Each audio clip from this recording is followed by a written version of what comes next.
Hello, everyone. Nice to meet you and to see you again in some cases. Today is just share with you a few ideas about the kind of scenarios that you might face that can be described as accidental sexism, or indeed in some cases accidental racism.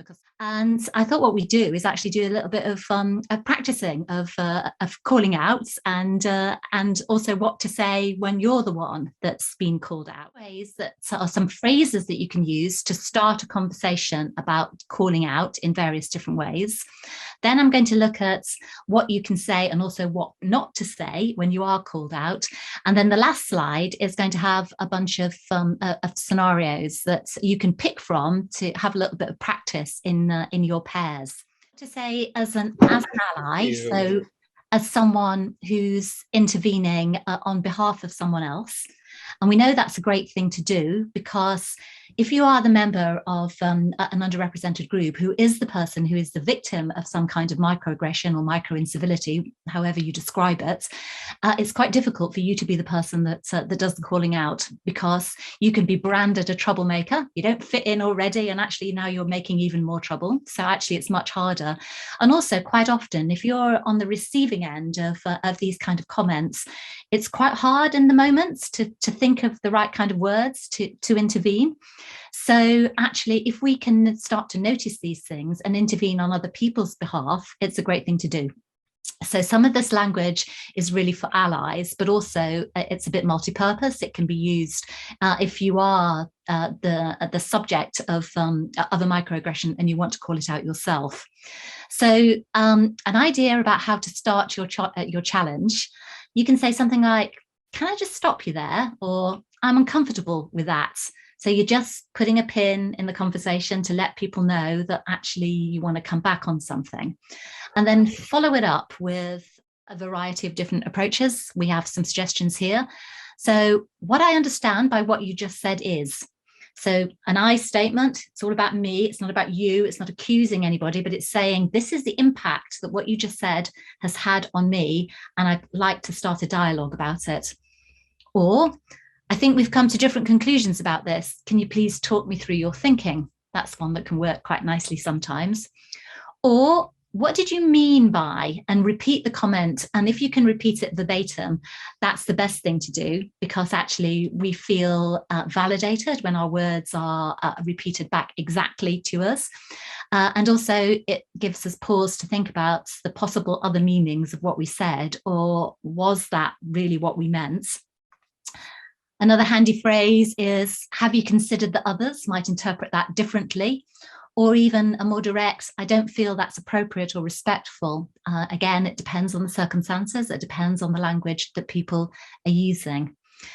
And then on the second side of the chart are a couple of pieces of advice about what to do when you're in a meeting. And when I say meeting, I could mean a meeting of 3 people, or I could mean a much bigger meeting.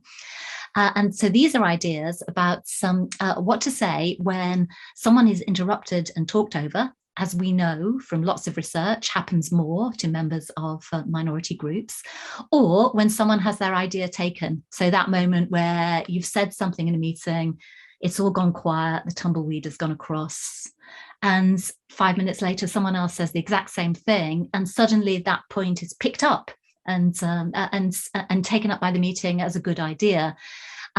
That's a really invidious situation to be in, because you're not really getting credit for your contributions. That's incredibly frustrating.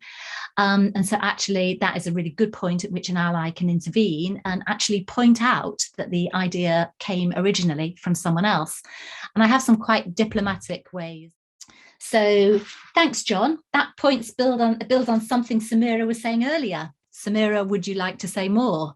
So an acknowledgement that you're going to actually interrupt without actually having to do it in a difficult way, but giving the person who has been talked over an opportunity to come back into the conversation, give them a bit of space.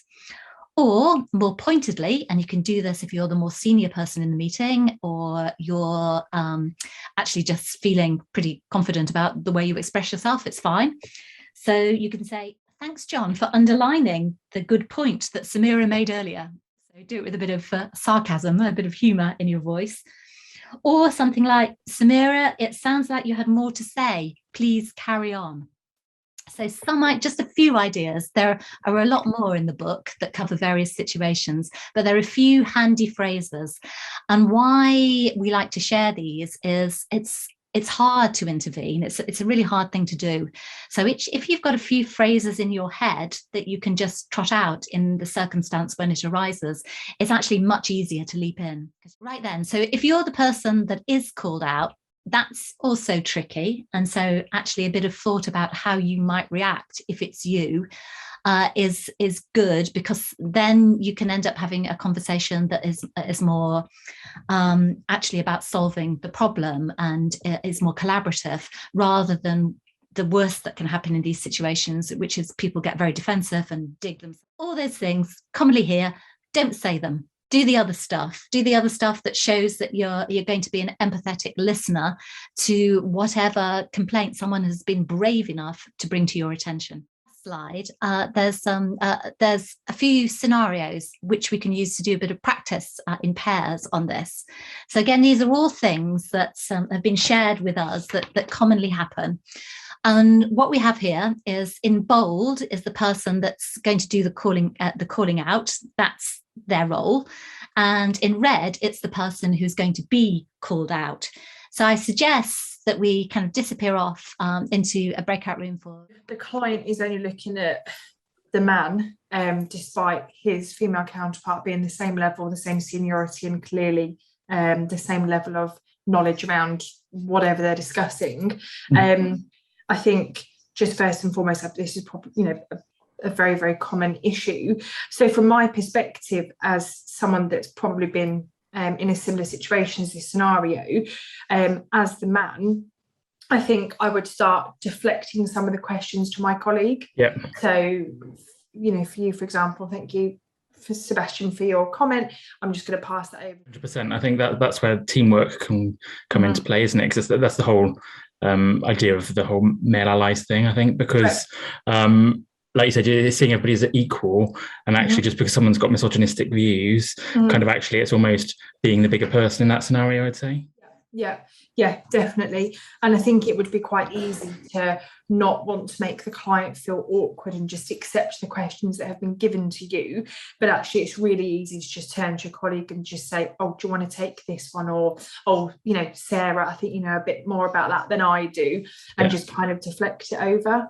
Or you could, as one of the examples that Jill gave, you could almost turn it into a bit of a joke if you understood the colleague or yourself well enough, where you could be like, oh, maybe we should give Katie a turn now, or something like that. Just actually, because then you're calling it out in a way that, if you're always trying to toe the middle line and actually balance things out, then actually if somebody's directing the question just because of their poor views, then actually that's where it's your duty to try and balance it back out again somewhere.